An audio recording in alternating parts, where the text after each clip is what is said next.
This was an encounter so awkward the man wished he could disappear. He had only been sketching the woman across from him secretly when she unceremoniously opened the chocolate on his table and began enjoying it herself. He was stunned, a flicker of shock in his eyes. To assert dominance over this intruder, he broke off a piece and ate it too.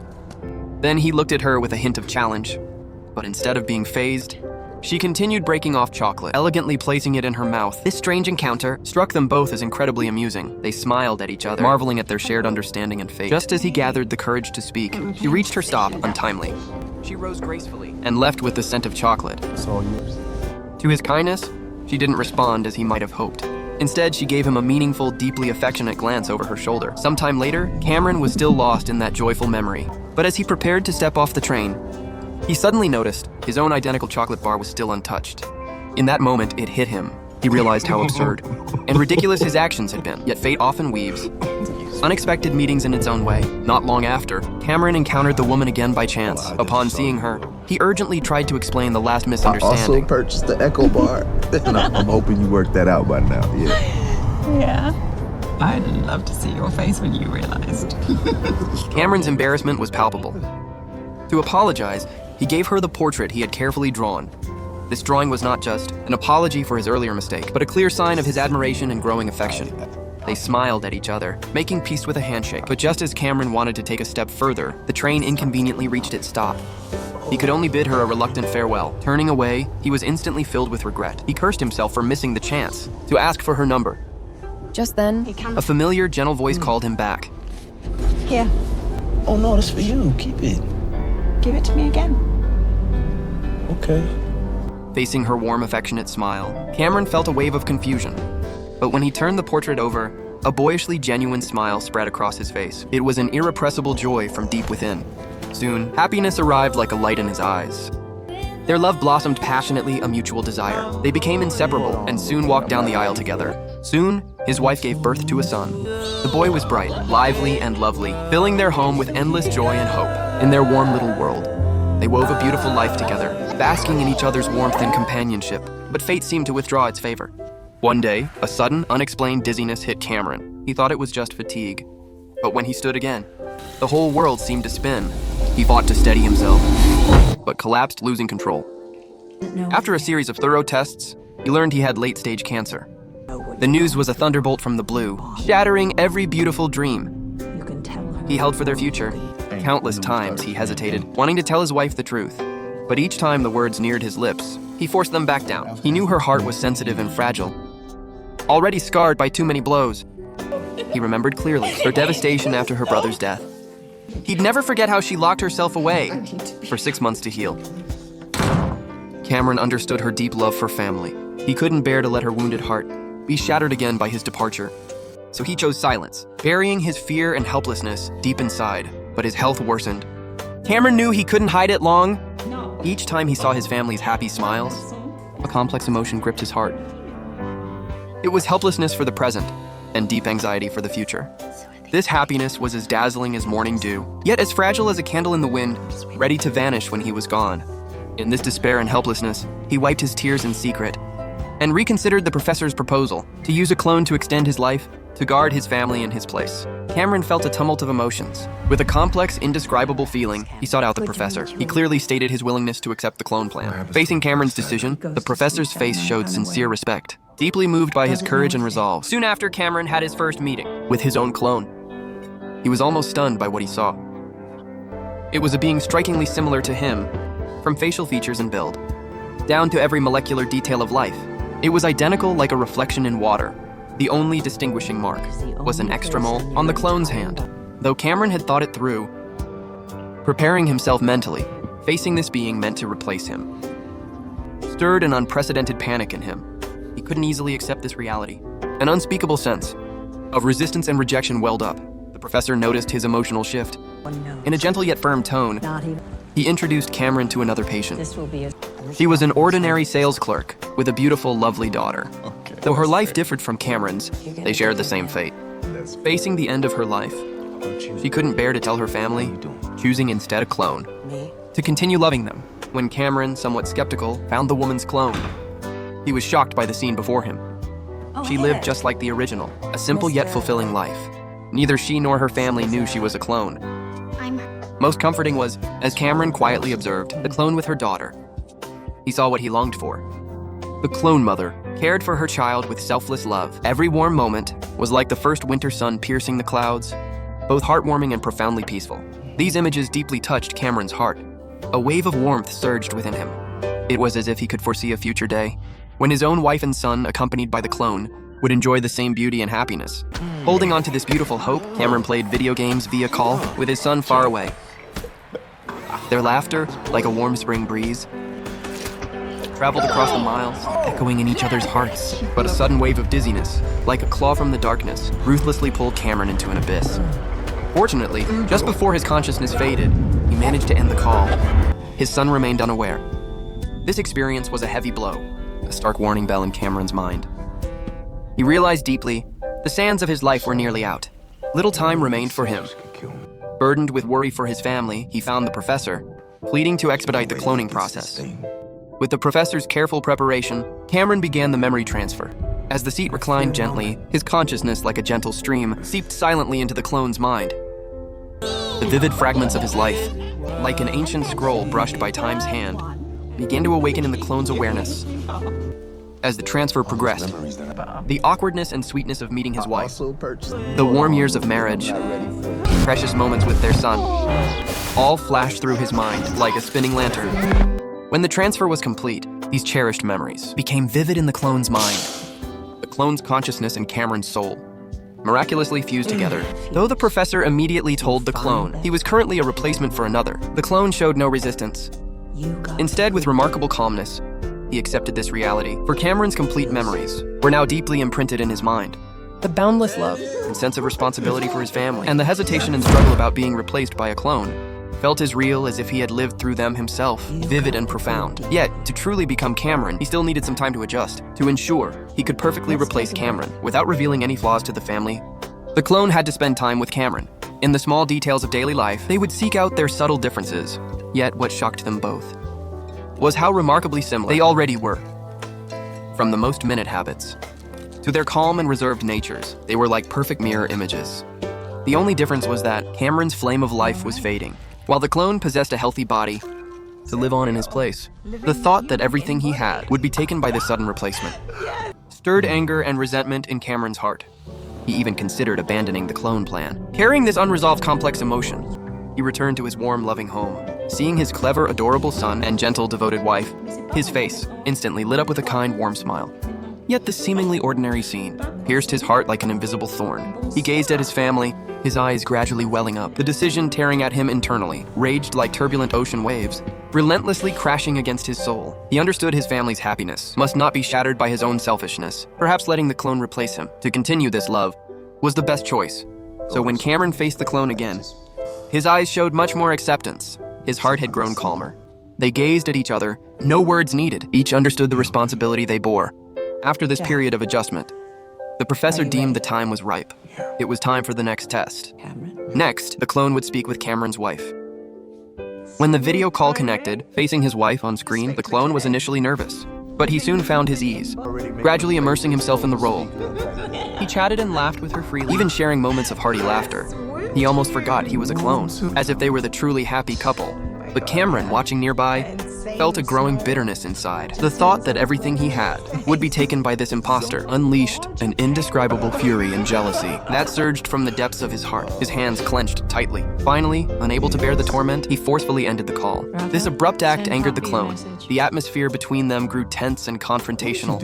No, I don't like this. You think I like this? Talking to my wife under a spotlight? She's not your wife! Oh, okay. Okay, I see. You just can't bear to see this actually work. That's the real problem. Fuck you, man. Fuck you! And what about me? Waking up in this place waiting for you to pull a plug, being told I'm not me. You're not me. You are not me! Their emotions surged like a tidal wave. Sparks flew in their words, each confronting the other directly, determined to release all the long-suppressed resentment and frustration. But just as the heated argument peaked, Cameron's illness struck again. Only then did the clone snap back to reality. A deep sense of guilt washed over him. He remembered he was merely a replacement, but the call with his wife had immersed him in a fleeting warmth. making him momentarily forget his special status. The professor gently reassured the clone, explaining it wasn't his fault, for he possessed not just Cameron's memories, but also his identical emotions and experiences. From the moment the consciousness transfer completed, he had already become another Cameron. There was no clear boundary between them anymore. However, this heartfelt emotional collision made them deeply realize they must learn to see their own reflection in the other's eyes and to recognize their own responsibility within the other's pain. When Cameron awoke from his coma, the clone proactively apologized to him. In truth, both understood in their hearts. They weren't fully mentally prepared for everything that was coming, but it would become an unchangeable fact. Therefore, a strong impulse surged within Cameron. He decided to risk going home for a final farewell. Just as he returned, but before entering, a sudden dizziness overwhelmed him. Soon he lost control and collapsed. He knew the wretched illness had struck again.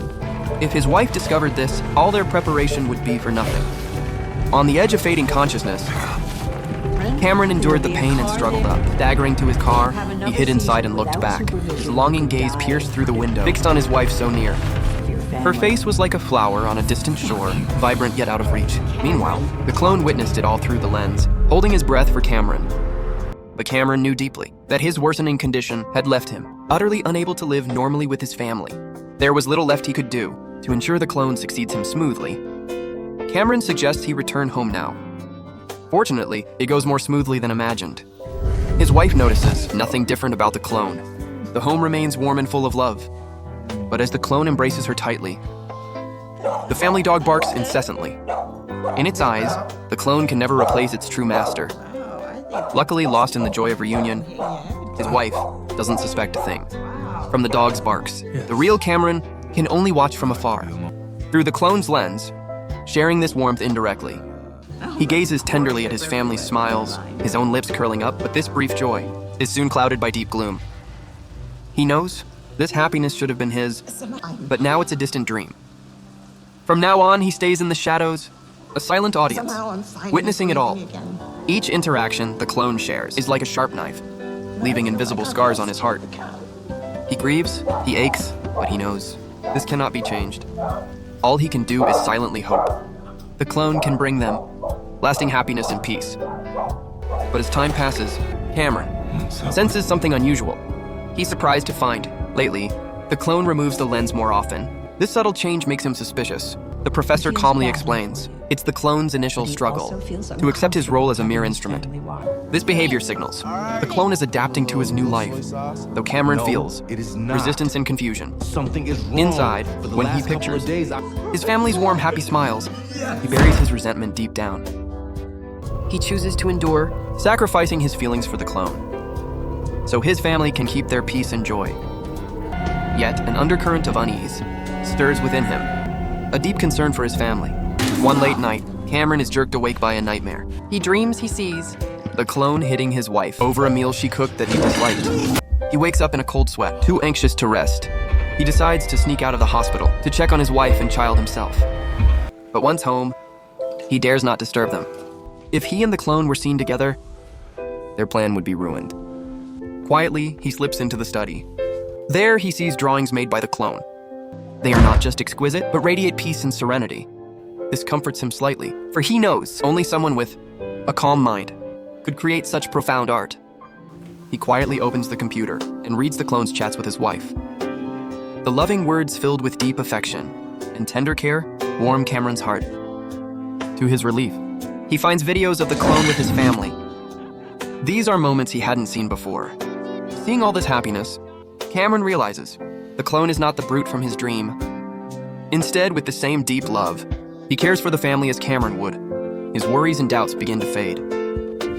But just then, the clone appears behind him. Cameron's heart tightens. He expects anger for his selfish intrusion. Unexpectedly, the clone's eyes show only understanding and acceptance. Do what you need to do. He doesn't send Cameron away. Instead, he gives him his wedding ring and lets him wear his pajamas. This is his gift to Cameron, a chance to say a proper goodbye.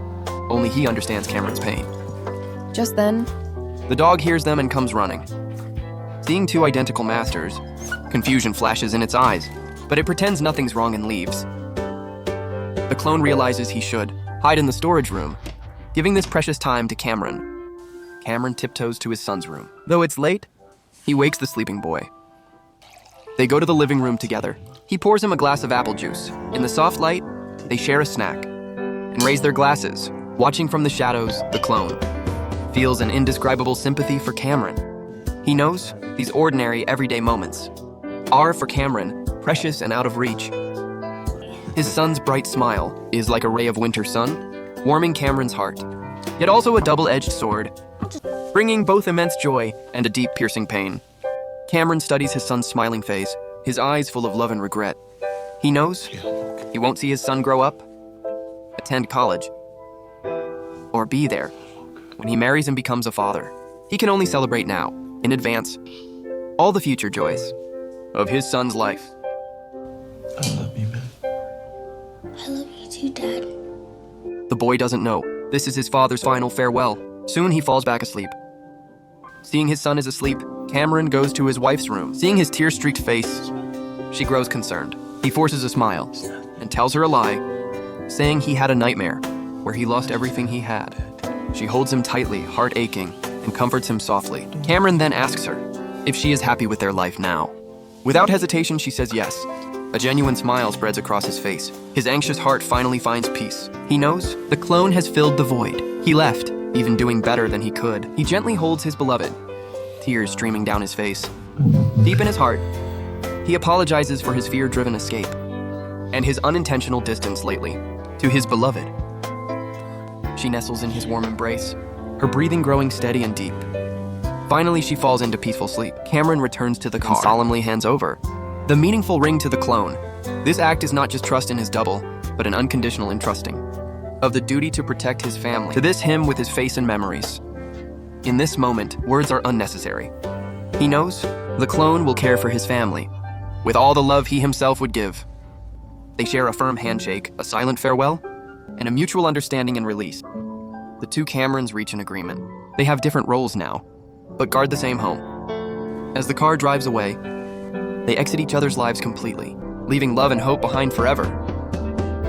Later, the professor tells Cameron, the clone's memory of being cloned has been completely erased. Now he is you from before the illness. Cameron listens with quiet acceptance. This is the outcome he wanted. The professor adds that before the erasure, the clone left him a gift. It's a recording, an eternal testament to his wife's love. Babe.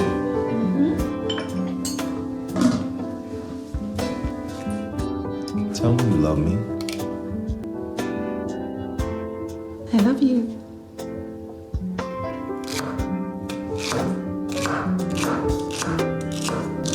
No.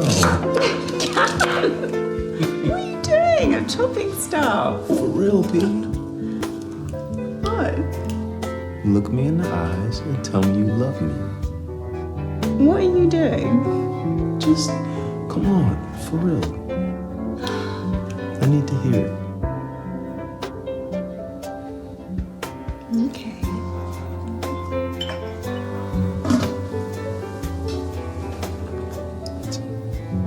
I love you, Cameron Turner. Always have. And always will.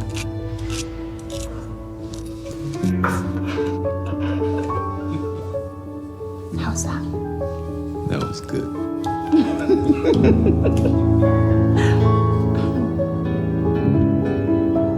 Witnessing the unreserved, unhesitating love in her eyes, Cameron feels a profound consolation. He understands that love belongs to him alone. No one can take it away, but the wheel of fate turns. Not long after, Cameron's journey of life gently comes to a close. His departure, like a falling star, leaves a profound sorrow. In his final moments, he chose a silent farewell.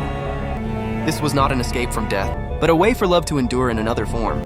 Through the most hidden sacrifice, Cameron secured his family's perfect happiness. His presence may fade away, but his love endures eternally in this unique way. This is the most profound guardianship, the greatest act of letting go. Cameron's story teaches us that love is not just presence, but the willingness to let your loved ones shine on. His sacrifice is not an end, but a beginning of another kind of life. For love, he chose to become a shadow, so his light could forever illuminate their future.